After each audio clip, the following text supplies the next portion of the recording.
ہمارے خداوند اور مسیح یسوع کی سلامتی تمام دیکھنے اور سننے والوں کے ساتھ ہو اور ہمیشہ قائم رہے۔ میں ہوں آپ کا دوست اور بھائی شہزاد راز۔ آپ دیکھ رہے ہیں ٹک ٹاک لائیو براڈ کاسٹ سلاطین کی آئی ڈی پہ۔ خداوند کا شکر ہو جس نے اپنے فضل سے یہ ممکن کیا کہ مجھ جیسا نکما، جاہل، نالائق، ناقابل، کمزور، کم علم، کم ظرف، بے وقوف، بے وفا، بے درد اور بے وجود انسان خدا کو جان سکے۔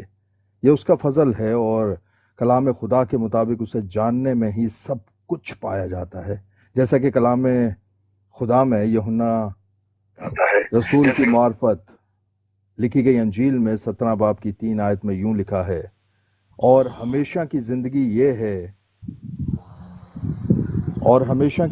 یہ ہے کہ وہ تجھ خدائے واحد اور برحق کو اور یسوع مسیح کو جسے تو نے بھیجا ہے جانے۔ عزیز بھائیوں اور بہنوں، یہ لفظ جانے، اسے اپنے دل و دماغ کی تختیوں پر لکھ لیں۔ جاننے میں ہی سب کچھ چھپا ہوا ہے، اور جاننا مسیح کا کلام۔ اور پھر خدا کے کلام میں یرمیہ کی کتاب 9 باب کی 23 اور 24 آیت میں یوں لکھا ہے کہ خداوند یوں فرماتا ہے کہ نہ صاحب حکمت اپنی حکمت پر، اور نہ قوی اپنی قوت پر، اور نہ مالدار اپنے مال پر فخر کرے، لیکن جو فخر کرتا ہے اس بات پر کرے کہ وہ سمجھتا ہے اور مجھے جانتا ہے کہ میں ہی خداوند ہوں۔ ہاللیلویہ۔ لیکن سوال یہ ہے کہ کس بات کا فخر؟ خدا کو جاننا ہی کیسے اتنی بڑی بات بن جاتا ہے کہ انسان اس بات پر فخر کر سکتا ہے؟ عزیز بھائیوں اور بہنوں، وہ ہوتا کچھ یوں ہے کہ خدا جو نور ہے، جب انسان اسے جانتا ہے تو خدا کا نور ہم انسانوں میں منتقل ہونا شروع ہو جاتا ہے۔ اس نور کی عظمت اتنی زیادہ ہے کہ ہمارے خداوند یسوع مسیح جو خود نور ہیں، اپنے شاگردوں کو ایک نئی پہچان دیتے ہوئے کہتے ہیں کہ تم دنیا کا نور ہو۔ ہاللیلویہ۔ وہ خدا جو خود نور ہے، وہ اپنے شاگردوں کو کہتا ہے کہ تم دنیا کا نور ہو، یعنی کہ خدا ہمیں اپنے جیسا بتاتا ہے، ہمیں ایک نئی پہچان دیتا ہے۔ اور پھر اگر ہم اس بات کو پوری طرح دیکھنے کی کوشش کریں تو کلام خدا میں متی 5 باب کی 14 سے 16 آیت میں یوں لکھا ہے کہ تم دنیا کے نور ہو، جو شہر پہاڑ پر بسا ہے وہ چھپ نہیں سکتا، اور چراغ جلا کر پیمانہ کے نیچے نہیں بلکہ چراغ دان پر رکھتے ہیں، تو اس سے گھر کے سب لوگوں کو روشنی پہنچتی ہے۔ اسی طرح تمہاری روشنی آدمیوں کے سامنے چمکے، تاکہ وہ تمہارے نیک کاموں کو دیکھ کر تمہارے باپ کی جو آسمان پر ہے تمجید کریں۔ ہاللیلویہ۔ اس کے مطابق، اس آیت کے مطابق، جو خدا کا نور ہم تک خدا کے کلام کے ذریعے پہنچا وہ ہماری زندگیوں میں چمکتا ہے، اور خدا کے کلام کے مطابق ہی ہم روشنی کے اس سفر میں خدا کے ہم سفر بن جاتے ہیں، جو پیدائش کی کتاب کے پہلے باب کی 3 آیت سے شروع ہوتا ہے، جہاں بائبل مقدس کے مطابق خدا نے اپنے سارے کلام کا آغاز لفظ روشنی سے کیا، اور خدا نے جب کہا روشنی ہو جا، اور روشنی ہو گئی۔ آپ سوچیں کہ ہم خداوند یسوع مسیح کو خدا کا کلمہ کہتے ہیں، اور جب بائبل کے مطابق خدا کے منہ سے پہلا لفظ نکلا وہ تھا روشنی، تو یسوع نے کہا دنیا کا نور میں ہوں۔ وہی نور جب ہمیں ملتا ہے تو ہم اس نور کے فرزند کہلاتے ہیں، اور اس طرح ہم ایک بڑی ذمہ داری میں شامل ہو جاتے ہیں، جس کے مطابق چراغ جلا کر پیمانہ کے نیچے نہیں بلکہ چراغ دان پر رکھنا ہماری زندگیوں میں لازم ہو جاتا ہے، تاکہ گھر کے سب لوگوں تک روشنی پہنچے۔ اسی ذمہ داری کو نبھانے کی کوشش میں خدا کے فضل سے میں یہاں تک پہنچا، تاکہ ہم سب خدا کے کلام کی روشنی میں سے کچھ اور حاصل کریں اور خدا کی کلیسیا کی ترقی کا باعث بنے، تاکہ ہمارے خداوند کا نام جلال پائے۔ آمین۔ آئے ہم دعا کریں۔ اے ہمارے باپ، آسمانی خدا باپ یہوہ خدا، میں اس گھڑی جب میں آپ کے مقدس کلام کو سنانے والا ہوں، آپ کے حضور جھکتا ہوں، نہ اپنی قابلیت نہ اپنا فہم پر تکیہ کرتا ہوں، بلکہ صرف اور صرف آپ کے فضل اور آپ کے روح القدس کے مسح پر انحصار کرتا ہوں۔ آپ جانتے ہیں کہ میرے الفاظ میں جان نہیں، میری زبان میں تاثیر نہیں، اور میری سوچ بھی محدود ہے، لیکن آپ کا کلام لافانی ہے، زندہ ہے اور روح سے بھرا ہوا ہے۔ اے قدوس باپ خدا، مجھے اپنی حضوری میں چھپا لیں، میری خودی کو مٹا دیں، میری ذات کو صلیب پر لٹکا دیں، کہ آج صرف آپ کی آواز ہو، صرف آپ کا جلال ہو، اور صرف آپ کا کلام لوگوں کے دلوں تک پہنچے۔ اے روح پاک میری سوچ کو تازگی دے، میری زبان کو مسا کریں، میرے دل کو اپنی آگ سے جلا دیں کہ ہر لفظ جو میرے ہونٹوں سے نکلے وہ آسمان سے ہو کر لوگوں کے دلوں پر نقش ہو جائے۔ اے ہمارے باپ خدا، جب میں آپ کے کلام کو کھولوں تو یہ صرف تعلیم نہ ہو بلکہ تقدیس ہو، صرف معلومات نہ ہو بلکہ مکاشفہ ہو، صرف الفاظ نہ ہوں بلکہ زندگی، روشنی اور رہنمائی ہو۔ اپنے کلام سننے والوں کے دلوں کو تیار کیجئے کہ وہ سنیں، سمجھیں اور قبول کریں۔ جیسے اچھی زمین بیج کو سنبھالتی ہے ویسے ہی ان کے دل آپ کے کلام کو جڑ پکڑنے دیں۔ اور جتنے بھی لوگ آپ چاہتے ہیں کہ آپ کا کلام سنیں، آپ کھینچ کر لے آئیں باپ خدا۔ ہم نے آپ کا کام کیا، ہم آپ کے کلام کو کھولنے کے لیے بیٹھ گئے ہیں، اب آپ ان جانوں کو لے آئیں جنہیں آپ چاہتے ہیں کہ آج کے کلام سے برکت پائیں۔ اگر کوئی دل ٹوٹا ہو تو شفا دیں، اگر کوئی بھٹکا ہو تو واپس لے آئیں، اور اگر کوئی گناہ میں ہو تو آزاد کر دیں، اگر کوئی خالی ہو تو آج اسے اپنی پاک حضوری سے بھر دیں۔ اے ہمارے خداوند یسوع مسیح، آپ جو خدا کا کلمہ ہے، آپ ہی میرے اندر بولیں، آپ ہی میری خاموشیوں میں گونجیں، آپ ہی میری کمزوریوں میں قوت بنے، اور اس سارے عمل میں ساری عزت اور سارا جلال آپ کے قدوس نام ہی کو ملے۔ مجھے محض ایک وسیلہ بنا دیں۔ یہ وقت آپ کا ہے، کلام آپ کا ہے، سننے والے لوگ آپ کے بیٹے اور بیٹیاں ہیں، اور میں صرف مٹی کا ایک پتلا جو آپ کے دیے ہوئے اس دم سے جیتی جان ہوا ہوں۔ اب تک آپ ہی نے مجھے سب کچھ، اس ماحول کو سنبھالا، اس براڈ کو سنبھالا، ہر بات کو سنبھالا، اور اس بات کے بعد بھی سب کچھ آپ ہی کے حوالے کرتا ہوں، آپ کے نام کی خاطر اور ہمارے خداوند یسوع مسیح کے وسیلہ سے، آمین۔ جی عزیز بھائیوں اور بہنوں، تصور کریں کہ اگر ایک بہت بڑا ہجوم آپ دیکھ سکیں، اور اگر بند کر سکیں تو اپنی آنکھیں بند کر کے تصور کریں کہ لوگوں کا ایک سمندر جو یسوع کے معجزوں کا گواہ بنا ہوا ہے، اس کی باتوں سے محظوظ ہو رہا ہے، اس کے گرد جمع ہے۔ کچھ صرف تماشائی ہیں اور کچھ شاید صرف کھانے کے لیے اس پہاڑ پہ آئے ہوئے ہیں، کچھ شاید مرید ہوں گے، لیکن کچھ سچے شاگرد ہیں۔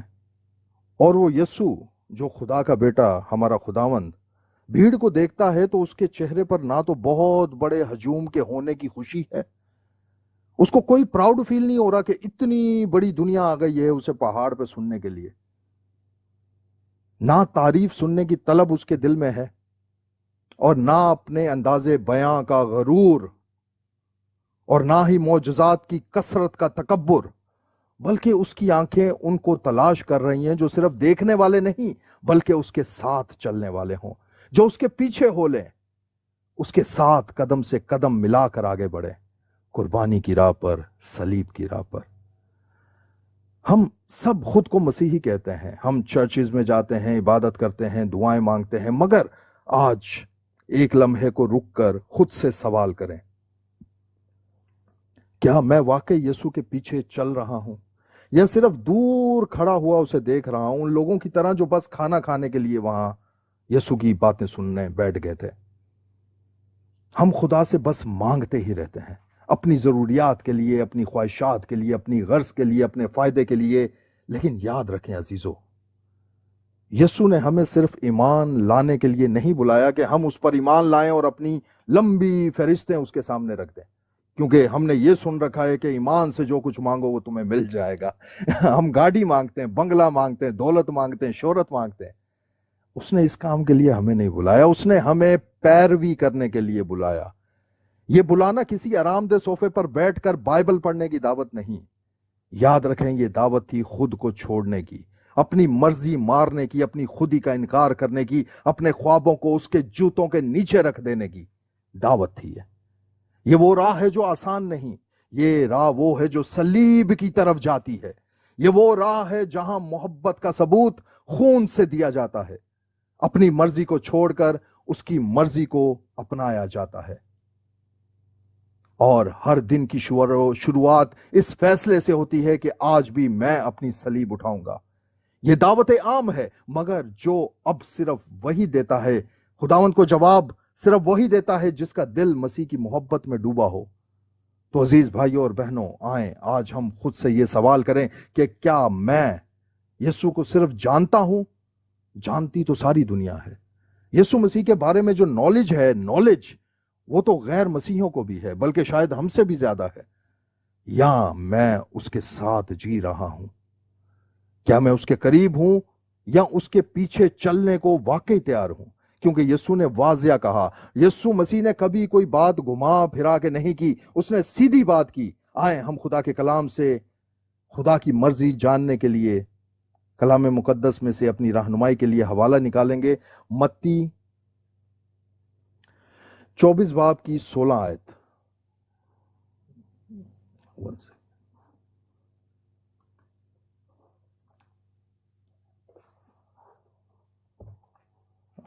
There is a mistake, 1 second.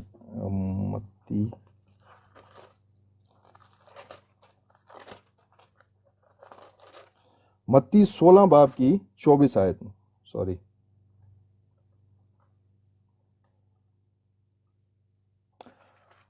جی متی 16 باب کی 24 آیت میں یسوع فرماتے ہیں کہ اس وقت یوں لکھا ہے، یسوع نے اپنے شاگردوں سے کہا کہ اگر کوئی میرے پیچھے آنا چاہے تو اپنی خودی کا انکار کرے اور اپنی صلیب اٹھائے اور میرے پیچھے ہو لے۔ آمین۔ عزیز بھائیوں اور بہنوں، یہ پیغام ہے ان کے لیے جو تماشائی نہیں بلکہ سپاہی بننا چاہتے ہیں، جو چاہیں کہ ان کا ایمان صرف زبانی نہ رہے بلکہ عمل بن جائے۔ جب ہم خدا کے کلام کو سیکھنے کی طرف بڑھیں تو اس آیت کے ہم کچھ حصے کرتے ہیں، اس آیت کے 4 حصے کرتے ہیں، جس میں پہلے حصے پر ہم غور کرتے ہیں، جس میں یسوع دعوت دے رہا ہے۔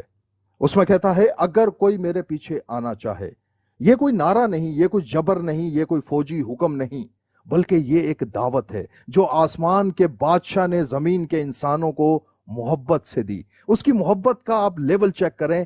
یہ لفظ اگر، چھوٹا سا لفظ، مگر اس میں ایک پوری دنیا چھپی ہوئی ہے، اس میں پوری محبت چھپی ہوئی ہے۔ یہ شرطیہ ہے، زور زبردستی کا کوئی سودا نہیں۔ یسوع ہمیں اپنی مرضی سے اپنی پیروی کے سفر پر بلاتا ہے۔ یہ زبردستی سے باندھی گئی غلامی نہیں ہے بلکہ آزادی سے دی گئی شاگردی کی دعوت ہے۔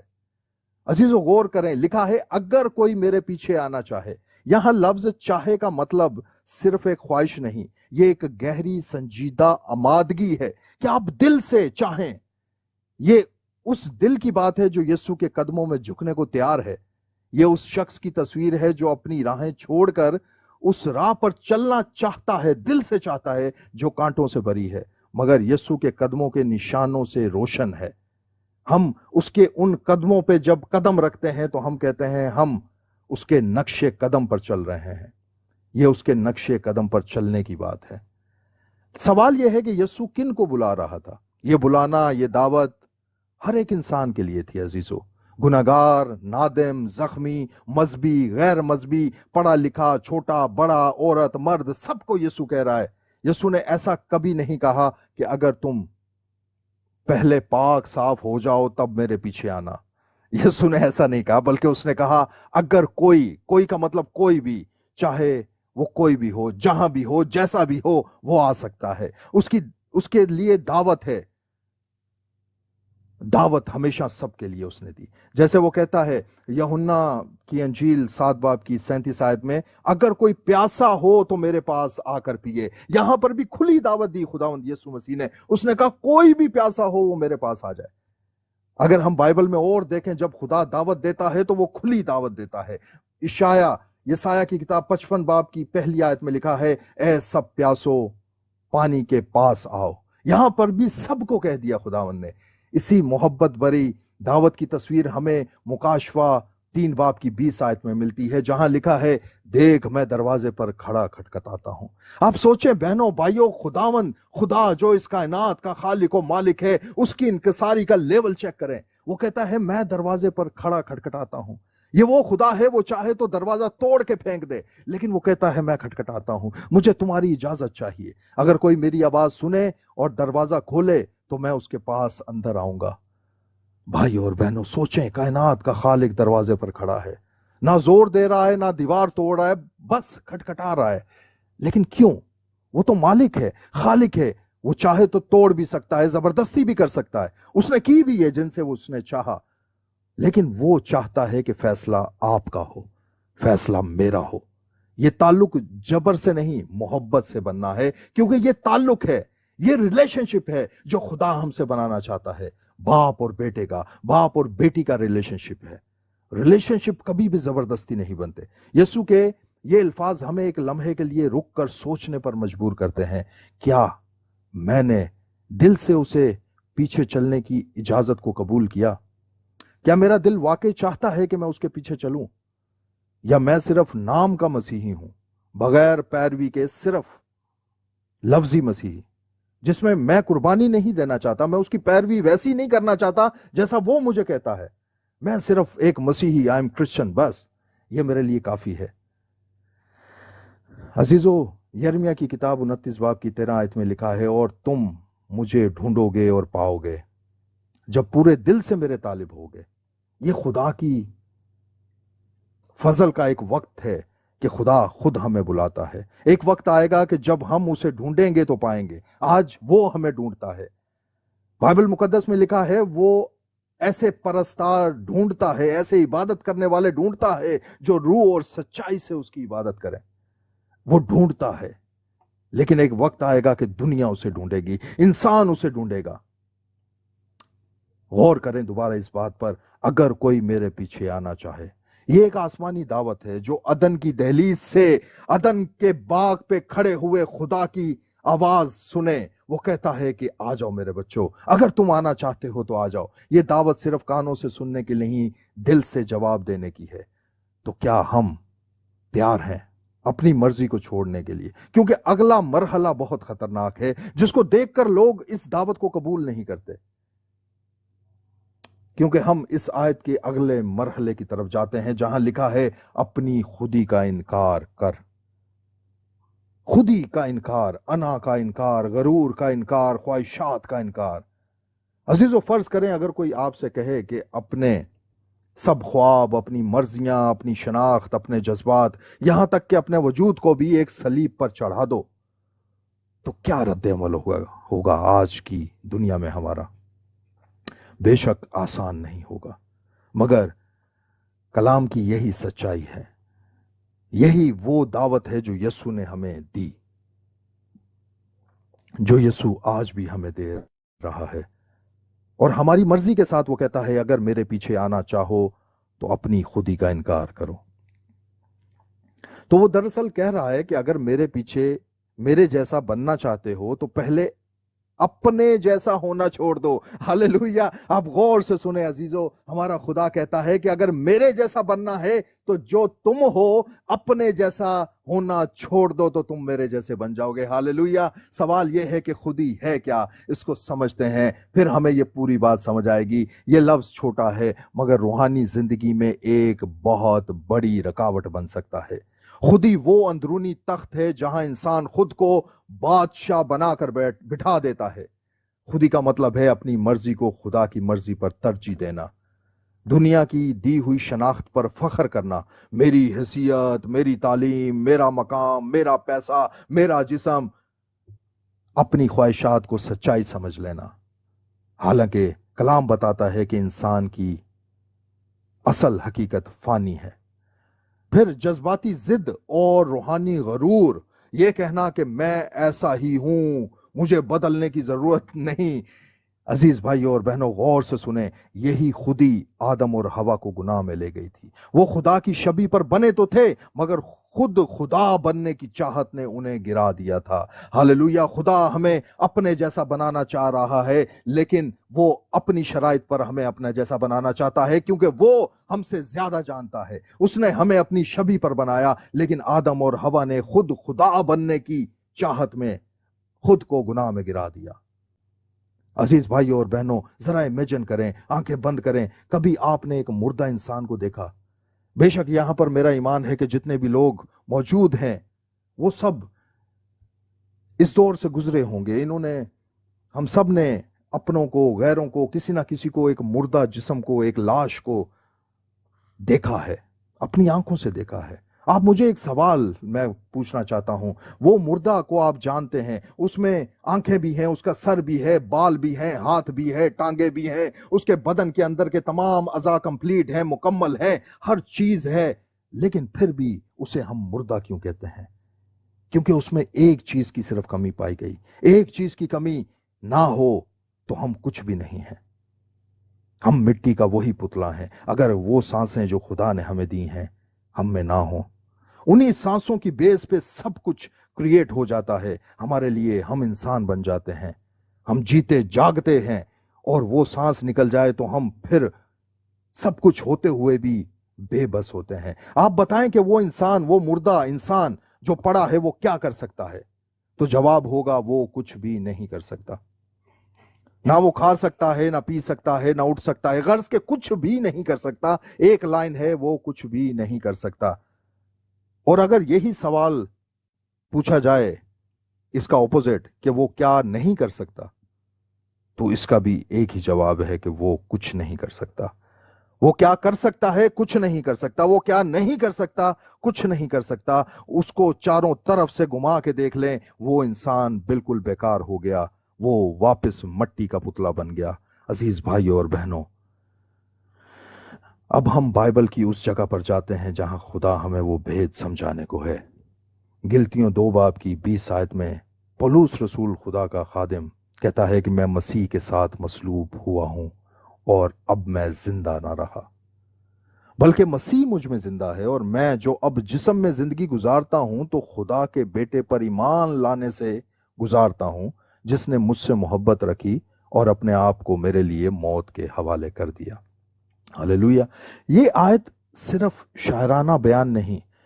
ایسی باتیں ہم شاعری میں بھی سنتے ہیں کہ میں مر گیا، اور حالانکہ وہ بات خود کر رہا ہوتا ہے شاعر.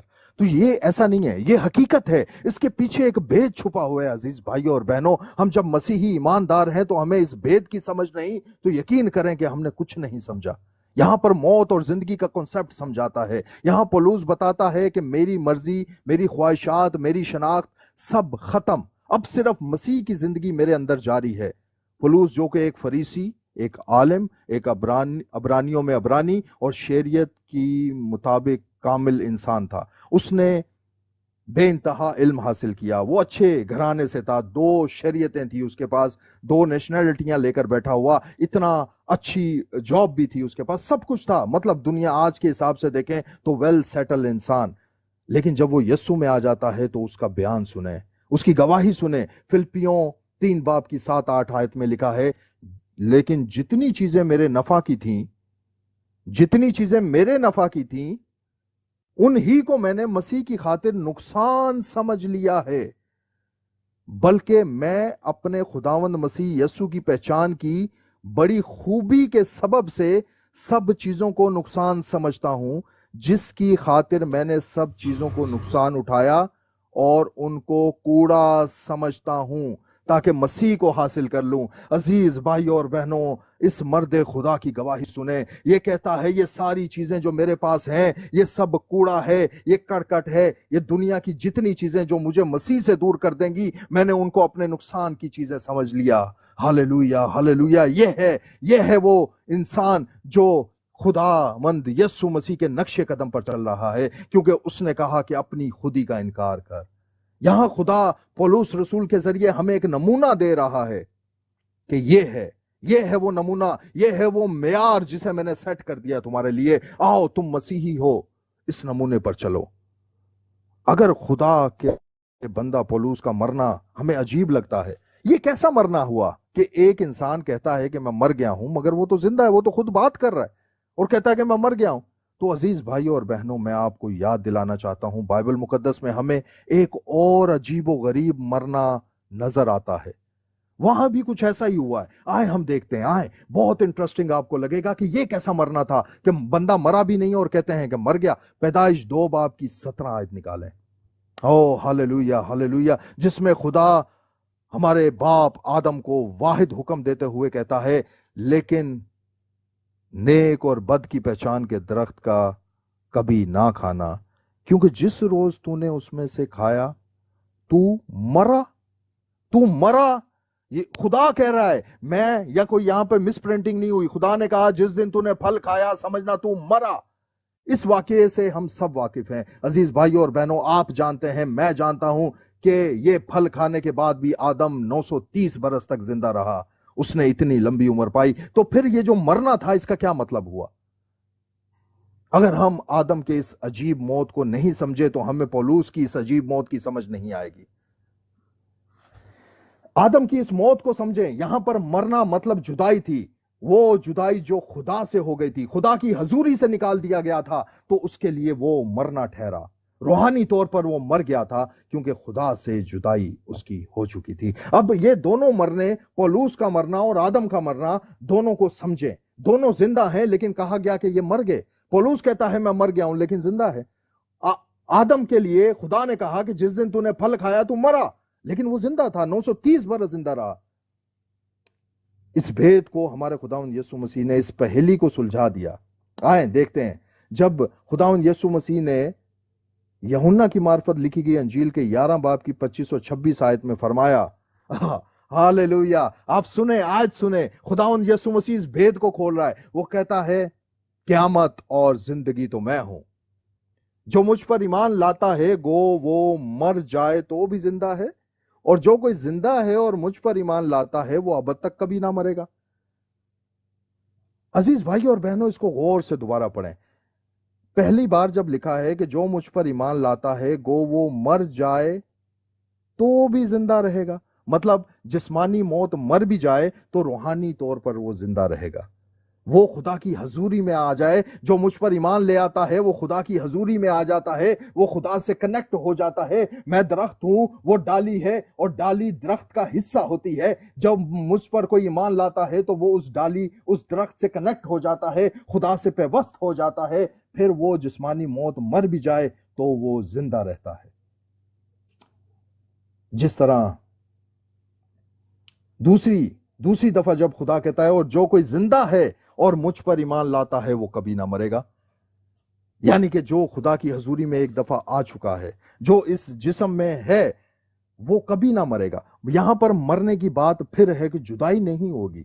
آپ ٹھیک ہے، ہم یہ بات پڑھتے ہیں لیکن ہم سب مر رہے ہیں، یہاں پہ ہر روز لاکھوں لوگ مرتے ہیں۔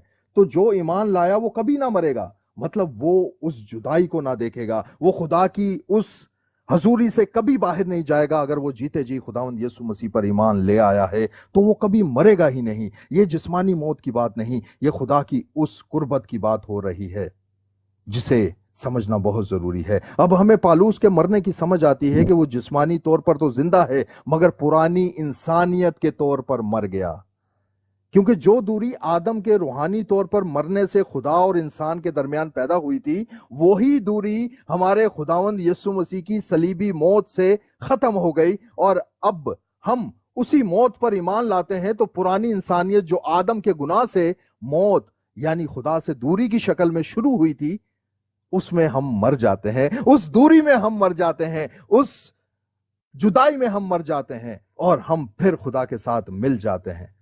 پھر ہم یسوع پر اس ایمان کے سبب سے روحانی جیون جینا شروع کر دیتے ہیں، جس میں موت یعنی خدا سے دوری کا سلسلہ ختم ہو جاتا ہے۔ موت نہیں ہے، یہ ابدی موت نہیں ہوگی، یہ جسمانی موت ہوگی۔ وہ موت کا ڈنگ توڑ دیا گیا، اب وہ ہمیں ڈرا سکتا ہے لیکن ہمیشہ کے لیے ہمیں مار نہیں سکتا، وہ اپنا زہر ہمارے اندر نہیں ڈال سکتا۔ مطلب موت خدا سے دوری اور زندگی خدا کی قربت۔ یہاں پر ان دو باتوں کو ہم نے سمجھا۔ اب اس بات کا فیصلہ ہمیں کرنا ہے کہ ہمیں موت چاہیے یا زندگی چاہیے۔ زندگی بلکہ کثرت کی زندگی بلکہ ہمیشہ کی زندگی۔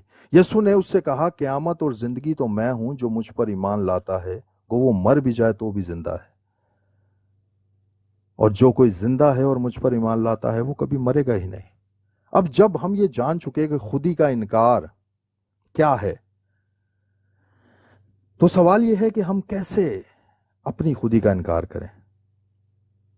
یہ مختلف صورتوں میں ہو سکتا ہے۔ اپنی جسمانی خواہشات کو ترک کرنا خودی کا انکار ہے، کیونکہ مسیح کے ساتھ پیوست ہونے کے بعد ہم جسمانی نہیں رہتے، ہم اس زمینی خاکی نہیں رہتے، بلکہ ہم آسمانی بن جاتے ہیں، کیونکہ خدا روح ہے، ہم روحانی بن جاتے ہیں۔ عزیز بھائی اور بہنوں، خودی کا انکار ایک لمحے کا فیصلہ نہیں، یہ روز کی صلیب اٹھانا ہے، کیونکہ اس زمین پر رہتے ہوئے ہم ہر روز ان مصائب کا، ان آزمائشوں کا سامنا کرتے ہیں، اور یہی اصل میں صلیب ہے۔ ہمیں فزیکلی یسوع کی طرح صلیب اٹھا کے کہیں چلنا نہیں شروع کر دینا، ہماری صلیب روحانی جنگ ہے۔ یہ وہ آئینہ ہے جو ہر روز ہمیں ہمارا چہرہ دکھاتا ہے اور ایک سوال کرتا ہے کہ کیا آج بھی مسیح میرے اندر زندہ ہے، یا میں خود ہی تخت پر بیٹھ کر اپنا بادشاہ بن گیا ہوں۔ اب ہم ہماری مرکزی آیت کے تیسرا حصہ کو سیکھنے کی طرف بڑھتے ہیں، یعنی اپنی صلیب اٹھا۔ تکلیف، قربانی، وفاداری۔ ایک لمحے کے لیے آنکھیں بند کریں اور خود کو 2000 سال پہلے یروشلم کی گرد آلود گلیوں میں پائیں۔ ایک شخص زخموں سے چور، خون آلودہ، کانٹوں کا تاج سر پہ اور کاندھے پہ ایک لکڑی کی صلیب اٹھائے ہوئے چل رہا ہے، گر رہا ہے، اٹھ رہا ہے، گر رہا ہے، اٹھ رہا ہے۔ یہ شخص بادشاہ ہے، مگر تاج سونے کا نہیں، کانٹوں کا ہے۔ یہ سفر جیت کا ہے، مگر رستہ شکست جیسا لگتا ہے۔ یہ صلیب ذلت کا نشان نہیں، بلکہ وفاداری کا پرچم ہے۔ یہ منظر کو اپنی آنکھوں میں ہی رہنے دیں۔ عزیز بھائیوں اور بہنوں، اس کو دیکھتے رہیں۔ یہ دنیا کا خالق و مالک جب صلیب اٹھا کے یروشلم کی گلیوں میں چلتا ہے، اس کو دیکھتے ہوئے دوبارہ وہی بات سنیں جب یسوع نے کہا، اگر کوئی میرے پیچھے آنا چاہے تو اپنی خودی سے انکار کرے اور ہر روز اپنی صلیب اٹھائے اور میرے پیچھے ہو لیے۔ تو اس نے ہمیں صرف درد سہنے کی دعوت نہیں دی عزیزو۔ اس میں آپ یہ نہ سوچیں کہ خدا ہمیں درد بھری زندگی دینا چاہتا ہے، اس کے پیچھے کا بھید سمجھیں، بلکہ اس نے شعوری طور پر ایک زندگی گزارنے کی طرز دی ہے ہمیں۔ صلیب اٹھانا صرف تکلیف سہنے کا نام نہیں، بلکہ یہ ایک فیصلہ ہے، ایک عہد ہے، ایک طرز زندگی ہے، ایک رشتہ ہے جو ہمیں ہر وقت، ہر پل اور ہر لمحہ گزارنا ہے۔ سوال یہ ہے کہ صلیب اٹھانے کا مطلب کیا ہے؟ یہاں صلیب اٹھانا روحانی ذمہ داری کو قبول کرنا ہے۔ صلیب وہ بوجھ ہے، صلیب کو بوجھ سمجھیں، یہ وہ بوجھ ہے جو ہمیں انجیل کی خدمت، دعا، گواہی، محبت، معافی اور کلیسیا کی تعمیر کے لیے اٹھانا ہوتا ہے۔ یہ وہ بوجھ، یہ ذمہ داری ہے جو صرف پاسٹرز کی، خدا کے خادمین کی نہیں ہے، بلکہ ہر ایماندار کی ہے، آپ کی ہے، میری ہے۔ کیونکہ لکھا ہے، رومیو 12 باب کی پہلی آیت میں لکھا ہے، پس اے بھائیو، میں خدا کی رحمتیں یاد دلا دلا کر تم سے التماس کرتا ہوں کہ اپنے بدن ایسی قربانی ہونے کے لیے نظر کرو جو زندہ اور پاک اور خدا کو پسندیدہ ہو، یہی تمہاری معقول عبادت ہے۔ یہاں پر عبادت کا ذکر آیا، اور پولس رسول بتاتے ہیں کہ تمہاری سب سے اچھی معقول عبادت جو بہتر ہے، ریزنیبل ہے اور بالکل اچھی ہے، وہ یہ ہے کہ تم اپنے بدن ایک قربانی کے لیے پیش کر دو۔ اس آیت میں اپنے بدن کو قربانی کے طور پر پیش کرنا صلیب پر چڑھنے کی علامت نظر آتا ہے، کیونکہ خداوند یسوع مسیح نے اپنی جان دی اور قربانی دی۔ یہاں پر بھی بات قربانی کی ہو رہی ہے، اپنے بدن قربانی کے لیے پیش کر دو، یعنی روز مرنا، روز انکار کرنا، کس کا؟ اپنی خودی کا، دنیاوی چیزوں کا انکار کرنا، روز خدمت کرنا۔ پھر اس کا مطلب انجیل کی منادی کے لیے مخالفت برداشت کرنا بھی ہو سکتا ہے۔ جب ہم حق پر کھڑے ہوتے ہیں تو دنیا ہمیں گلے نہیں لگاتی عزیز بھائیوں اور بہنوں۔ خداوند کا کلام بتاتا ہے کہ وہ تمہارے دشمن ہیں، کیونکہ انہوں نے میرے ساتھ ایسا کیا، انہوں نے سب نبیوں کے ساتھ ایسا کیا، وہ تم سے عداوت رکھیں گے۔ ہم چاہتے ہیں کہ دنیا ہم سے محبت رکھے۔ کیوں ہم سے محبت رکھے؟ جب انہوں نے یسوع سے محبت نہیں رکھی، جب انہوں نے خدا کے تمام انبیاء سے محبت نہیں رکھی، وہ ہم سے محبت کیوں رکھیں؟ اور ہماری یہ طلب ہی کیوں ہے کہ دنیا ہم سے محبت رکھے؟ کیا ہم دنیا کے ہیں؟ نہیں، وہ ہمیں ٹھکراتے ہیں۔ اگر آپ ایماندار ہیں اور حقیقی مسیحی ہیں تو آپ کو دنیا سے محبت نہیں ملے گی، کیونکہ دنیا مسیح کو تسلیم نہیں کرتی۔ یہی تو صلیب ہے جب آپ دوستوں میں اکیلے پڑ جاتے ہیں، جب سچ بولنے کی قیمت اپنے رشتوں کی صورت میں چکاتے ہیں، جب آپ یسوع کے لیے دکھ اٹھاتے ہیں۔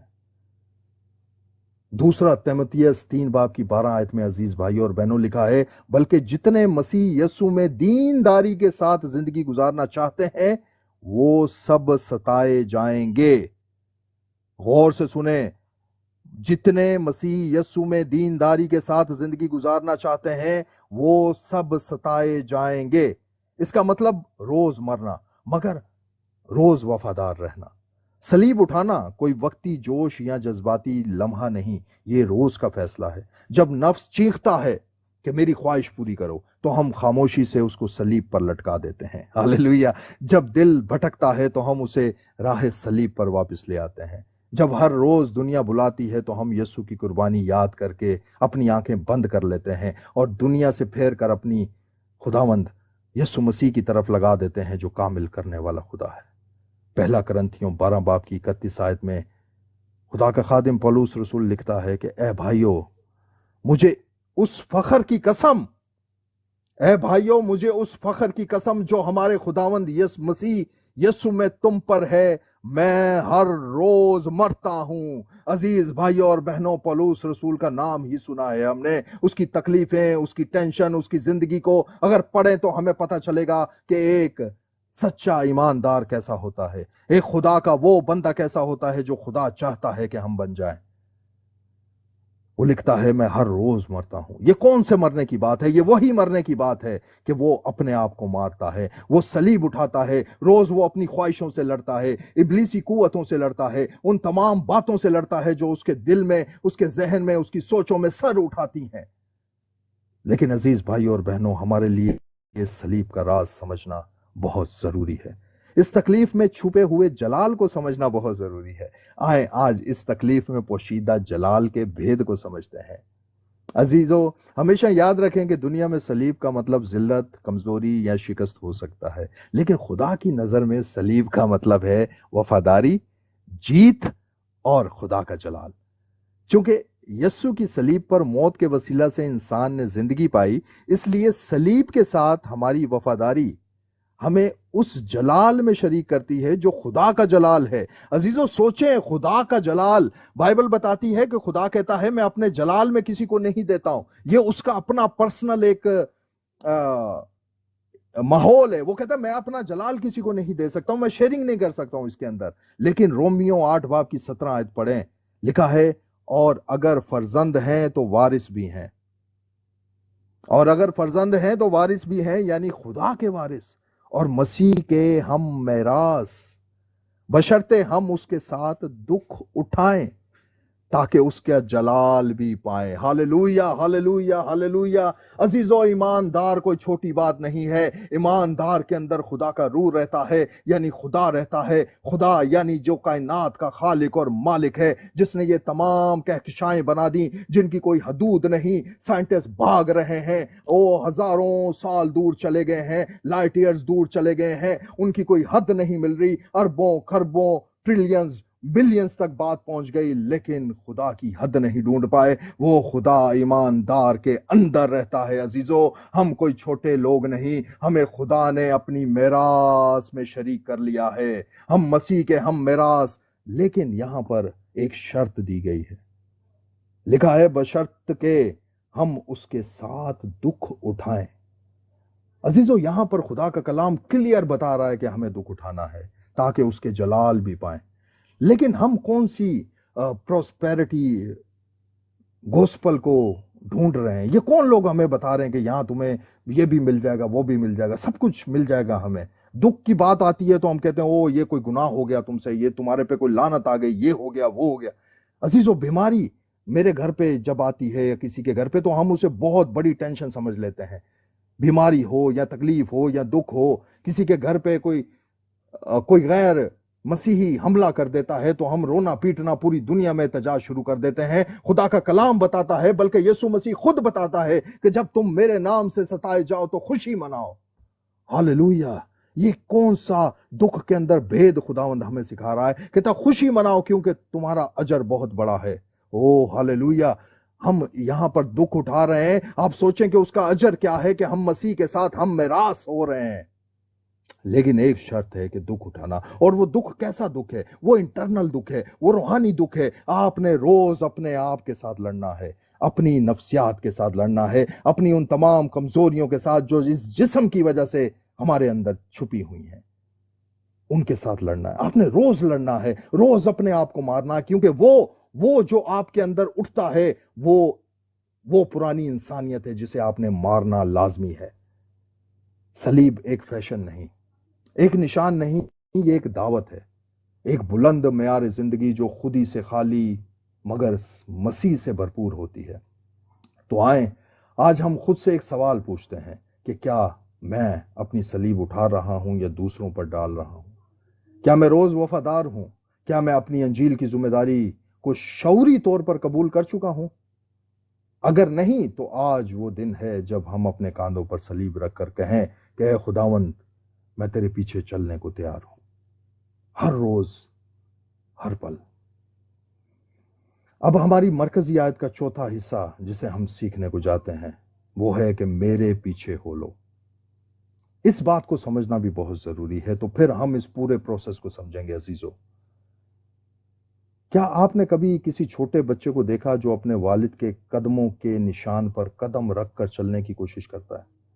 وہ کبھی دائیں جھکتا ہے، کبھی بائیں، لیکن اس کی نظریں صرف اس کے باپ پر، اس کے قدموں پر لگی رہتی ہیں کہ وہ جا کہاں رہا ہے۔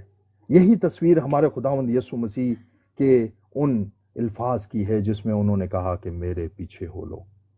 اس کے نقش قدم پر عزیزو، اگر اس کا پاؤں ایک جگہ پر اس اینگل میں آیا تو آپ نے اسی اینگل میں اس کا پاؤں رکھنا ہے۔ آپ نے اپنی مرضی نہیں چلانی، یہ کوئی مذہبی رسم نہیں ہے بلکہ ایک زندگی کا راستہ ہے، ایک روحانی رویہ ہے اور ہمیشہ کا عہد ہے۔ سوال یہ ہے کہ یسوع کے پیچھے چلنا کیا ہے؟ اس کا مطلب یہ ہے کہ صرف اس کی سننا اور اپنے اندر اٹھنے والی باقی تمام آوازوں کو خاموش کر دینا ہے۔ دنیاوی خواہشات کی آوازیں ہو سکتی ہیں، لالچ کی آوازیں، عیب جوئی کی آوازیں، نفرت کی آوازیں، ہر طرح کے گناہ کی آوازیں، کیونکہ میرے عزیزو جو مر جاتا ہے وہ نہ دیکھ سکتا ہے نہ سن سکتا ہے۔ ہم نے ابھی دیکھا کہ جب ایک مردہ ہوتا ہے وہ تو کچھ بھی نہیں کر سکتا، تو پھر جب ہم یہ کلیم کرتے ہیں کہ ہم مسیح میں مر گئے تو ہاؤ کین وی کلیم کہ مجھے یہ چاہیے، مجھے وہ چاہیے؟ میں تو دیکھ بھی نہیں سکتا ہوں، میں تو سن بھی نہیں سکتا ہوں، میری خواہشیں کہاں سے آ گئیں دنیاوی اگر میں مر چکا ہوں تو؟ دنیا چیخ چیخ کر ہمیں بہت کچھ سکھاتی ہے کہ اپنی خواہشیں پوری کرو، اپنا فائدہ دیکھو، دوسروں کو پیچھے چھوڑو، بھاگو بھاگو بھاگو، ریس لگی ہوئی ہے۔ مگر آج دنیا کے ہر شور میں یسوع کی ایک دھیمی سی آواز سنیں، وہ کہتا ہے کہ میری بھیڑیں میری آواز سنتی ہیں اور میں انہیں جانتا ہوں اور وہ میرے پیچھے پیچھے چلتی ہیں۔ کیا میں خداوند یسوع مسیح کی بھیڑ ہوں؟ اگر میں دنیا کی آوازیں سن رہا ہوں تو میں خدا کی بھیڑ نہیں۔ یہ پیچھے چلنا اندھا دھن نہیں بلکہ اس کی محبت بری آواز پہ بھروسے سے چلنا ہے۔ مجھے بھروسہ ہے کہ وہ مجھے بلا رہا ہے اور وہ مجھے کہاں لے جائے گا؟ وہ ہری ہری چراگاہوں میں لے جائے گا، وہ راحت کے چشموں کے پاس لے جائے گا، کیونکہ وہ میرا چوپان ہے۔ ہاللیلویہ! اس کے نقش قدم پر چلنا۔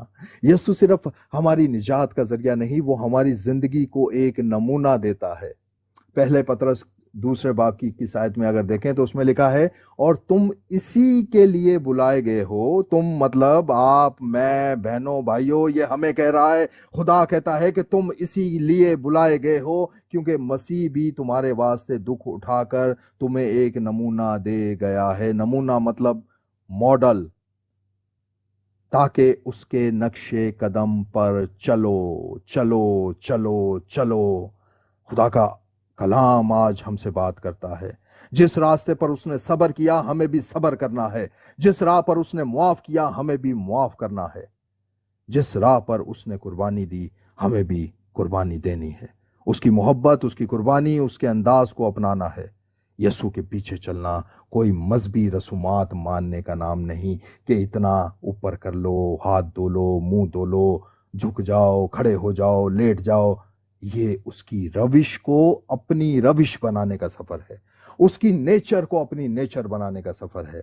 ہم مسیح جیسے ہیں، مسیح جیسا ہے ہم بھی ویسے ہوں، یعنی دشمنوں سے محبت، دوسروں کی خدمت کرنا، غرور کی جگہ عاجزی اپنانا، حق پر ڈٹے رہنا، چاہے قیمت کچھ بھی ہو، کچھ بھی ہو۔ سوال یہ ہے کہ کیا انسان ایسا کر سکتا ہے؟ کیا میں ایسا کر سکتا ہوں؟ کہ آپ ایسا کر سکتے ہیں؟ تو ہاں، بائبل اس کا جواب دیتی ہے کہ ہاں، ہم ایسا کر سکتے ہیں۔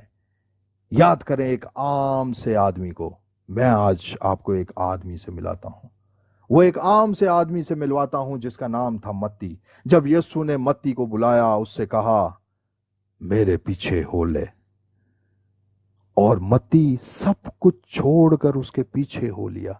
ہاللیلویا! یہی حقیقی پیروی ہے عزیزو۔ وہ متی انسان تھا بغیر شرط کے مکمل وفاداری کے ساتھ، اور اس کے اس عمل سے وہی عام آدمی خاص بن گیا۔ اسے آج ہم مقدس بھی کہتے ہیں، خدا کا رسول بھی کہتے ہیں، اور خدا نے اس عام آدمی سے ہی اپنا کلام کو لکھوایا جو آج ہمارے ہاتھوں میں ہے، اور قیامت تک ہم جب بھی اس بات کو پڑھیں گے تو کہیں گے کہ مقدس متی کی معرفت لکھی گئی انجیل میں۔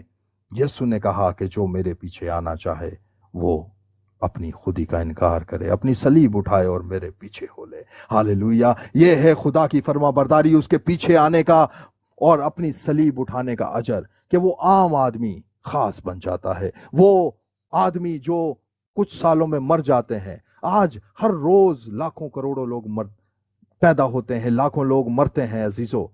اس دنیا میں جب سے یہ زمین بنی کروڑوں انسان آئے چلے گئے، لیکن نام کسی کا زندہ نہیں رہتا۔ نام اسی کا زندہ رہتا ہے جس کے نام کو خدا زندہ رکھنا چاہتا ہے۔ آج یہ متی 2000 سال بعد بھی لکھا ہوا ہے۔ اسی طرح کے اور بھی خدا کے کئی خادمین ہیں، کئی بیٹے ہیں، بیٹیاں ہیں، جنہوں نے خداوند کے پیچھے چل کر اپنی صلیب اٹھائی اور اپنی خودی کا انکار کیا۔ اس انکار نے انہیں وہ رتبہ دیا۔ اب یاد کریں یسوع کے الفاظ، وہ کہتا ہے جو اپنے آپ کو چھوٹا بنائے گا وہی خدا کی بادشاہی میں بڑا ہوگا۔ تو یہاں پر ہمیں چھوٹا بنانا ہے، ہمیں اپنا انکار کرنا ہے۔ ہر چیز ہے، ضرورتیں بھی ہیں، سب کچھ ہے۔ خدا کی بادشاہی ڈھونڈیں۔ یہ تو کچھ بھی نہیں ہے۔ وہ جو کائنات کا خالق و مالک ہے وہ آپ کو کیا کچھ نہیں دے سکتا، لیکن آپ نے وہ کام کرنا ہے جو وہ ہم سے کہتا ہے۔ ہمیں وہ کام کرنا ہے جو وہ ہم سے کہتا ہے۔ وہ ہمیں سب کچھ دے سکتا ہے اگر اس کی مرضی ہے، اور اگر اس کی مرضی نہیں تو شکر ہے خداوند، اگر اس کی مرضی نہیں تو پھر مسئلہ ہی کوئی نہیں، پھر تکلیف کس بات کی، پھر ٹینشن کس بات کی ہے۔ اگر خدا چاہتا ہے کہ میں دکھ میں رہوں تو اس کی مرضی، ہاللیلویا، خداوند کے رسول۔ اگر وہ چاہتا ہے کہ میں پریشان رہوں تو اس کی مرضی، اگر وہ چاہتا ہے کہ میں مر جاؤں تو اس کی مرضی، کیونکہ خدا کی نظر میں تو سب زندہ ہیں۔ عزیزو، یہ سب باتیں ہمارے لیے ہیں، یہ سب باتیں اس وقت کے لیے ہیں جو وقت چل رہا ہے، لیکن آج فیصلے کی گھڑی ہے۔ ہم کس کی آواز سنتے ہیں، دنیا کی یا یسوع کی؟ کیونکہ جو دنیا کا ہے وہ دنیا کی آواز سنتا ہے، مگر جو روح سے پیدا ہوتا ہے وہ خدا کی آواز سنتا ہے۔ یسوع کے پیچھے چلنا راستہ چننے کا سوال نہیں، یہ راستہ بننے کی دعوت ہے عزیزو۔ ہمیں خدا یہ نہیں کہتا کہ تم دونوں میں سے ایک راستہ چنو، وہ کہتا ہے تم دونوں میں سے ایک راستہ بن جاؤ۔ جب ہم اس کے پیچھے چلتے ہیں تو ہم روشنی کے وارث بنتے ہیں، اندھیرے کے خلاف کھڑے ہوتے ہیں، خاکی سے آسمانی بن جاتے ہیں۔ کیا ہم واقعی یسوع کے پیچھے چل رہے ہیں؟ سوال آج میں خود سے کرتا ہوں۔ میں اپنا جانتا ہوں، آپ اپنا جانتے ہیں۔ جواب کیا ہوگا؟ یا ہم صرف اس کا نام لے کر اپنی راہ پر چل رہے ہیں؟ نام اس کا لیتے ہیں لیکن راہیں ہماری ہیں۔ آج وقت ہے اپنی آواز خاموش کر دیں۔ خدا کہتا ہے تھم جا اور جان رکھ کے میں خدا ہوں۔ کیوں بھاگ رہا ہے اس زمین پر، اس بھاگتا جا رہا ہے جس کا کوئی اینڈ نہیں، جس کی کوئی منزل نہیں؟ اس کی آواز پر دھیان لگانے کا وقت ہے، اس کے قدموں پر اپنے قدم رکھ کر چلنے کا وقت ہے، کیونکہ وہ آگے چلتا ہے اور ہم اس کے پیچھے۔ ہم سب یہاں ایک فیصلے کے دہانے پر کھڑے ہیں، دو راستے، دو انجام، دو منزلیں۔ ایک تنگ راستہ جو صلیب، خودی کے انکار اور قربانی سے بھرا ہوا ہے، دوسرا چوڑا راستہ، کشادہ راستہ جو آرام، خود غرضی، دنیا کی خوشی اور وقتی سکون سے آراستہ ہے۔ لیکن یسوع نے کہا کہ تنگ دروازے سے داخل ہو، کیونکہ وہ دروازہ چوڑا ہے، جو دروازہ چوڑا ہے وہ راستہ کشادہ ہے جو ہلاکت کو پہنچتا ہے۔ عزیزو، یسوع نے اپنے سچے شاگردوں کی پہچانیں بتائیں۔ اگر آج ہم اس پہچان کو اپنے اندر دیکھیں تو ہمیں خود پتہ چل جائے گا کہ ہم یسوع کے حقیقی شاگرد ہیں یا نہیں۔ اس میں پہلی نشانی ہے کہ خودی کا انکار۔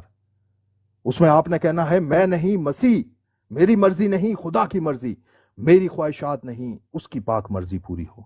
پھر اپنی صلیب اٹھانا، ہر دن ہر حال میں وفاداری کے ساتھ، تکلیف اٹھانی پڑے، قیمت دینی پڑے اور مخالفت کو برداشت کرنا پڑے، لیکن صلیب اٹھانی ہے۔ اور پھر مکمل پیروی، نہ آدھی نہ جزوی بلکہ مکمل، جیسے شاگرد کشتی چھوڑ کر،